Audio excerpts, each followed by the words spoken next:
नमस्कार दोस्तों, स्वागत है आपका आपके अपने चैनल भक्ति की शक्ति में। दोस्तों, इस वीडियो में मैं आपको बताऊंगी कि कार्तिक स्नान कौन सी तिथि से आरंभ हो रहा है, वे क्या है कार्तिक स्नान का महत्व, कार्तिक स्नान की विधि और कार्तिक स्नान के नियम। हिंदू धर्म में कार्तिक मास को बहुत पवित्र और शुभ माना जाता है। कार्तिक मास हिंदू पंचांग का 8वां महीना है। हिंदू पुराणों में कार्तिक माह में धर्म कर्म जप तप पूजा पाठ स्नान ध्यान और दान आदि करने से कई गुना पुण्य की प्राप्ति होती है। कार्तिक माह में पूरे माह तक प्रतिदिन प्रातःकाल स्नान करने को कार्तिक स्नान कहा जाता है और इसका हिंदू धर्म में बहुत ही महत्व बताया गया है। कार्तिक स्नान के अतिरिक्त पूरे कार्तिक माह में व्रत दान तुलसी विवाह दीपदान गंगा स्नान आदि करने से कई गुना पुण्य प्राप्त होते हैं। पुरुषोत्तम माह की ही भांति कार्तिक माह में भी भगवान विष्णु की ही आराधना की जाती है। पौराणिक मान्यताओं के अनुसार कार्तिक स्नान कार्तिक माह व्रत तप दान करने से मनुष्य के सभी पापों का नाश होता है और मोक्ष की प्राप्ति होती है। कब से कब तक है इस वर्ष कार्तिक स्नान? इस वर्ष कार्तिक स्नान 28 अक्टूबर 2023 शनिवार से प्रारंभ होकर 27 नवंबर 2023 सोमवार को पूर्ण होगा। कार्तिक माह एवं कार्तिक स्नान का महत्व। हिंदू पुराणों में कार्तिक माह को बहुत ही शुभ पवित्र और पुण्यदायी माना गया है। पौराणिक मान्यता के अनुसार कार्तिक माह में किए गए स्नान दान जप व्रत तप आदि शुभ कर्मों का कई गुना पुण्य प्राप्त होता है।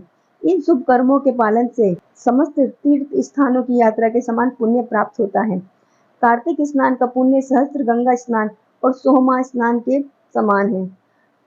यदि कार्तिक स्नान किसी पवित्र नदी या सरोवर में किया जाए तो इसका पुण्य कुंभ में प्रयाग स्नान के बराबर होता है। इस माह में व्रत और पूजन करने से जातक के सभी पापों का नाश होता है। शिव मंदिर चंडी मंदिर तुलसी पर दीपदान करने और भगवान विष्णु को पुष्प अर्पित करने से अश्वमेध यज्ञ के समान पुण्य प्राप्त होता है। कार्तिक मास में प्रतिदिन तुलसी को जल देने और संध्या के समय दीपक जलाने से घर परिवार में सुख शांति आती है।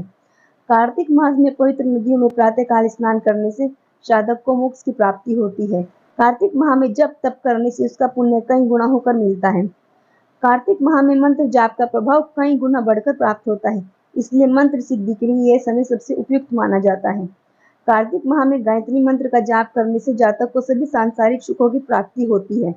उसकी जन्म कुंडली में दोषों का समाधान होता है, उसकी बुरी नजर से रक्षा होती है और उसके साहस में वृद्धि होती है।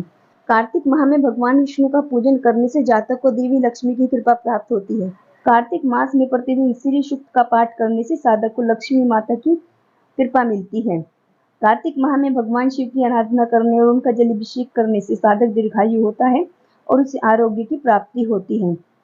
कार्तिक स्नान की पूजा की विधि।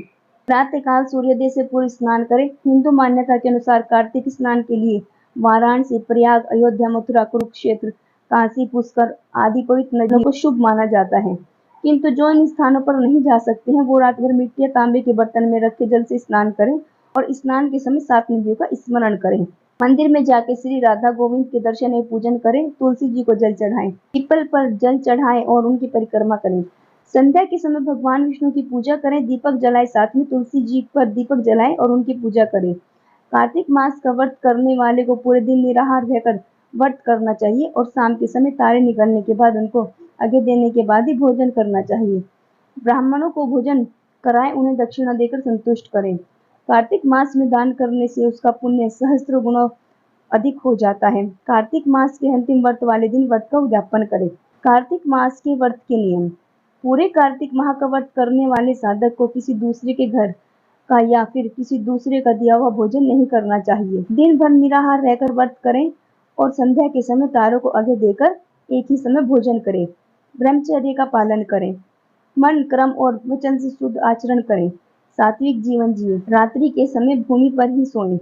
तला मसालेदार मांसाहारी प्याज लहसुन लौकी गाजर नाशपाती उड़द दाल मूंग दाल चना दाल मटर का सेवन ना करें। मदिरा पान ना करें।